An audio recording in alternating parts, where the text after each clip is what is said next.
Hey there, I'm Dolores and welcome to Affinity Designer Weekly Fundamentals. This is lesson ADF 032 and today we're organizing layers clearly and intentionally. This good structure saves you so much time and mental energy. This lesson builds professional habits.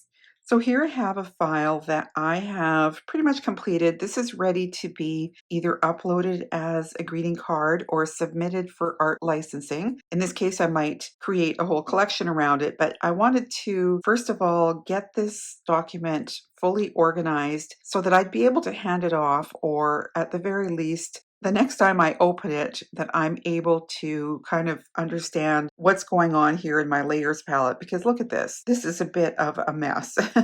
Everything is okay on it and it works obviously, but it is very difficult to really tell what goes with what. Like, where does this leaf go to? And why is it not connected with that peach? And why are there some random leaves up here? So all of this is the kind of thing I look at when I'm trying to just fully clean up a file. This is what we're going to be fixing today. We're going to go through and we're going to group elements that could go together. For example, all of these flowers here could be stored in one folder called flowers. I'm thinking that maybe I'll do all of these flowers that are the orangey, peachy colors and put them all together. And then I think what I do is I would take these other sort of more subtle flowers and group them together. Let's just start. And I'm sure as I go through this, it's going to start to make sense to both of us. So to group these flowers here, maybe I'll do this grouping here because they're all that same type of flower. I'm going to tap on the bottom one. You can do that with just a single tap. You can do that with your finger if you want to when you're selecting. I'm going to tap the top one and then two finger tap the bottom one. So I know I've got all of those selected.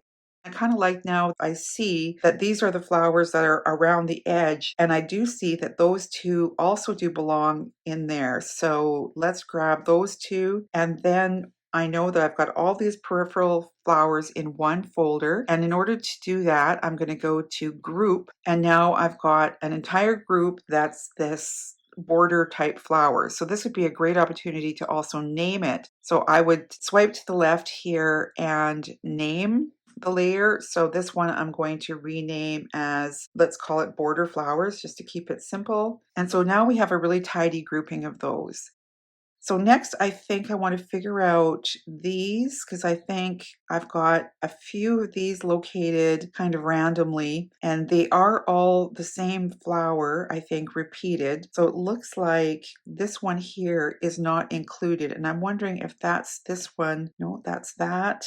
One of the ways you can do it is by tapping on one of the elements within your illustration, and then a lot of times you can kind of figure out which go together because they're kind of drawn at the same time. So this is what I'm going to do here is to figure out that whole flower. I think I've got it all now. So that one I'm going to make into a group, and it looks like the same thing. Oh no, this one is in a group, so that's perfect. And these have all got their own group. So I must have been thinking in terms of groups at the time, and I had done a few of them correctly, but not all of them. So now I know that I could grab all of these with that really light peach color and group them together. Now that I've got them all selected, I can do that same thing where I grab all of them and then go and group them.